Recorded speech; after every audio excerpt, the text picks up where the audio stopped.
I am Dr. Houston. And I'm Dr. Jordan. And we are veterinarians for Assistance Animals Consulting. And today we have Mrs. Courtney Nelson with us. Courtney Nelson currently serves as the Director of Social Emotional Learning for Birmingham City Schools. Mrs. Nelson has served as a principal, an assistant principal, and classroom teacher. As a result of her service to education for 20 years, Courtney has developed a passion for how the social, emotional, and overall well-being of children and adults impact their daily lives. Mrs. Nelson has wholeheartedly believes that in educating our youth, that we must strive to put parameters within the schools to support the whole child, in turn leading to further academic success. She extends that same belief to include the adults serving and supporting the children every day, inclusive of teachers, school staff, caregivers, parents, community members, and the like. As a school community supporting children, Mrs. Nelson serves as many panels related to mental health and education. Her main goal is to spread awareness regarding the support and services available to families in their individual school systems and communities. Mrs. Nelson's philosophy of education is that unless we meet the social, emotional needs of our learners and adults, we will not prepare them for the world ahead. Thank you so much for joining us today. Thank you so much for having me. Super excited. So Dr. Houston was talking about the social emotional learning. Can you give us a better understanding of what that is? Sure. Social emotional learning is basically all of the skills and strategies that a student needs inherently in terms of their management, their responsibility, how they make relationships and sustain them, all of those factors that make you a well-rounded person and able to adapt to everyday life, overcome obstacles, be aware of feelings of yourselves and others, because when you're healthy overall in the context of who you are emotionally and how you respond to others socially and interact socially, that makes you more successful in your academic setting, your home setting, your business setting, when you're an adult, no matter what. So that is in a nutshell. Yeah. That's amazing. I'm so glad that you're dedicated to that part of our children's education. But now that we have a little bit more of an understanding what it is, can you explain how it's so important to have designated time set aside within the school day for social emotional learning? Yes, certainly. In the context of education, this is something that we should have been doing a long time ago from the beginning. And in the old days, we called it building relationships with our students, getting to know who they are, but we really didn't structure it into our day. So taking the time to welcome the students in and get a sense of their well-being for the day, even having those emotional check-ins in the morning to start your day, so that you know what you're responding to. If little, Piper is feeling anxious, as an educator, I need to know that so that I know how to approach, that student that day. Or I know, that I can't overwhelm them with too many questions, as it relates to the academics that day, because it might be a little bit sensitive for them. And also, when we build it into our schedule, it's not something that it's just in the back of my mind. Oh, yes, I need to teach children how to behave during the course of the school day.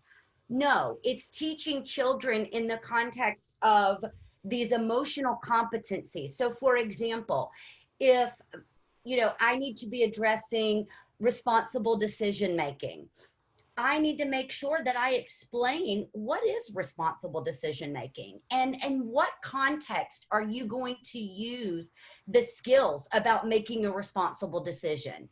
So, it's taking it from understanding, for example, something as simple as emotions, to recognizing what that feels like in your body, so that when you see signs of this in your students throughout the instructional day, you can remind them of the breathing exercises to respond to their emotions that they're feeling.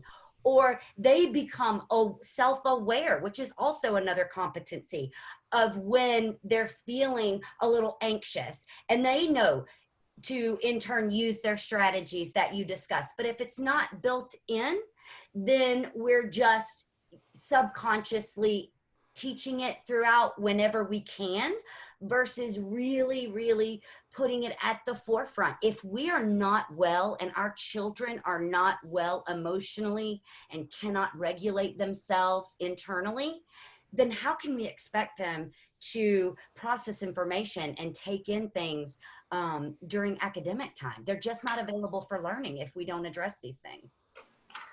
Yeah, I mean, I couldn't agree more. I wish this was a program that was in place when I was in school. I mean, no one really cared how you were feeling. So your passion for this subject just comes through as well. So as a parent, I'm really appreciative that this is important to you because, you know, I couldn't agree more. I mean, we need to make sure that the children are in a good emotional state, because you're right, no one's going to benefit. They're not going to learn. They're going to shut down. I've seen that with my own children with homework, you know, just trying to like, okay, you're shutting down, so maybe we need to take a step back. But, you know, Dr. Houston and I also have a passion, and that's the human-animal bond and how that can be utilized within a school setting.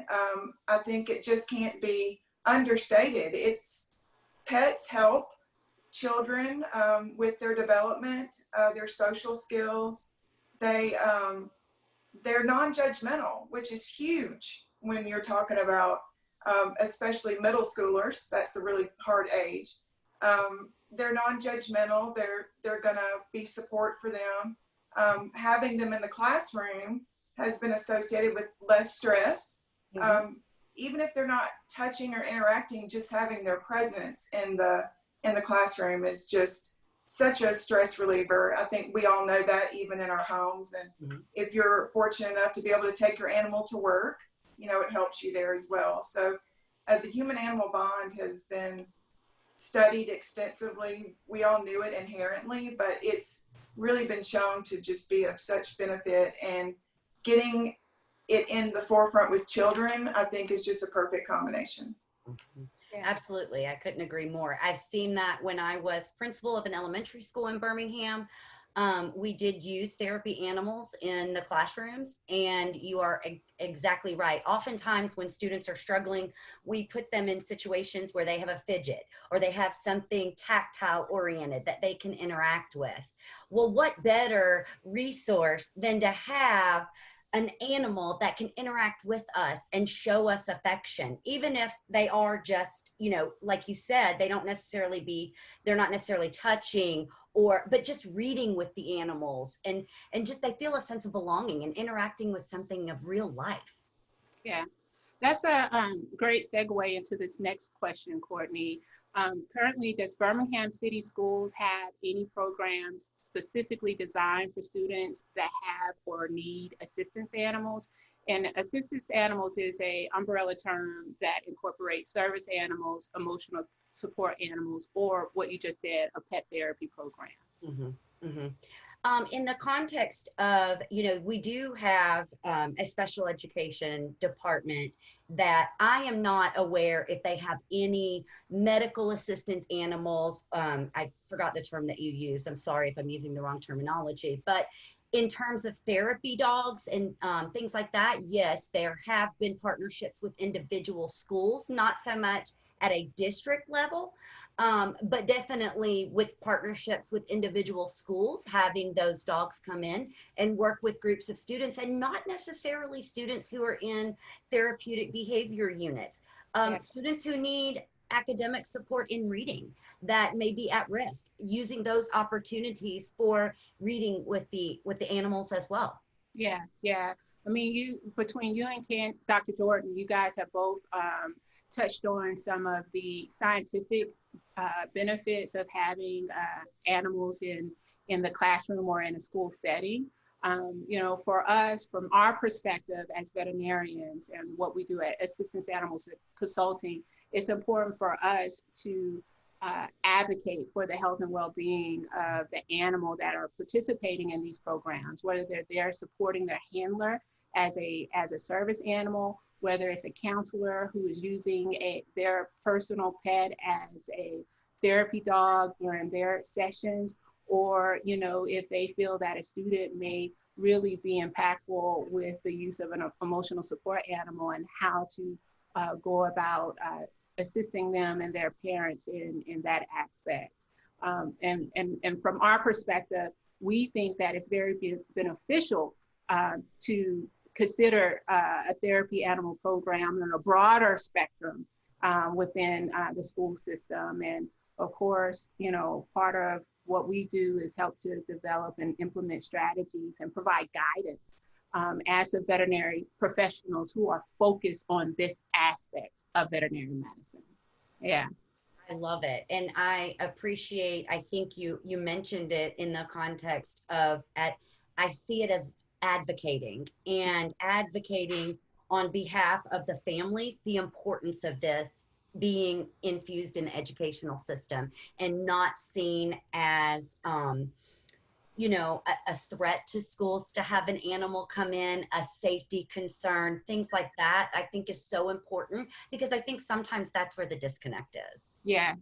When there's a lack of education, there's a lot of assumption, and that's the importance of collaborating with all of these many people that can help streamline an effective program, right?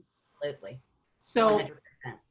With that being said, are you aware of if there are any plans currently in the works for an SEL program for Birmingham City Schools? Well, actually, as director of social emotional learning, we do have a curriculum in place, and we do have, this is our third year, an established SEL department where we have prevention specialists, social workers, we have a school psychologist, we have a coordinator of 504, which is very important to know, because a lot of times students with a 504 or a diagnosis that have to have assistance animals. And then we also have contracted with 4 mental health agencies, and one is a substance abuse agency. So we are able to offer therapy and psychiatric services to our students through the social emotional learning department. And that for the adults as well. That's something new that we're bringing in this year. Not to forget that the ones supporting the children, actually, we cannot forget about. They need the support as well. We are all in this pandemic. The social and racial injustices, now more than ever, it's time to come together and recognize everyone in the educational realm who could benefit from this support.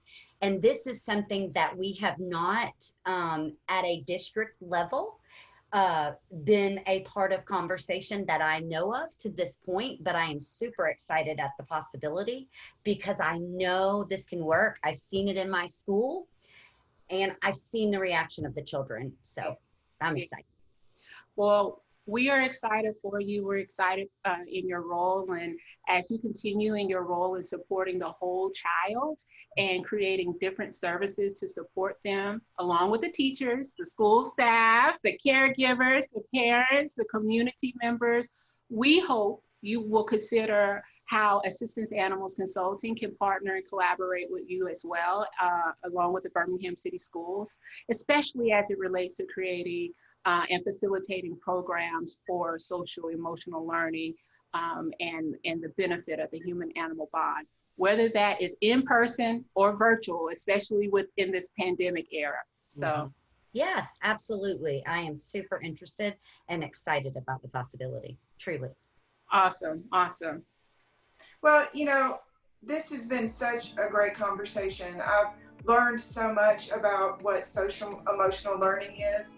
And I'm just cannot thank you enough for your passion, Courtney, because we need to have a voice for the families. And Dr. Houston and I, of course, are the voice for the animal. So I just wanted to thank you so much for having this conversation with us. It was wonderful. Absolutely. Thank you both so much. And thank you for what you're doing. I've seen firsthand how this can work in my personal life, as well as my husband has an assistance dog. Awesome. Yeah. Thank you. Thank you. All right, so that's the end of our time. I mean, we could go on about this all day. I mean, really, I could talk about it for another couple of hours, but that is the end of our time. So I wanted to remind everybody to like, share, and follow us on all of our social platforms. That's Facebook, LinkedIn, Instagram. You can find Dr. Houston and myself at assistanceanimalsconsulting.com. Thank you. Thank you. Thank Bye. you. Bye.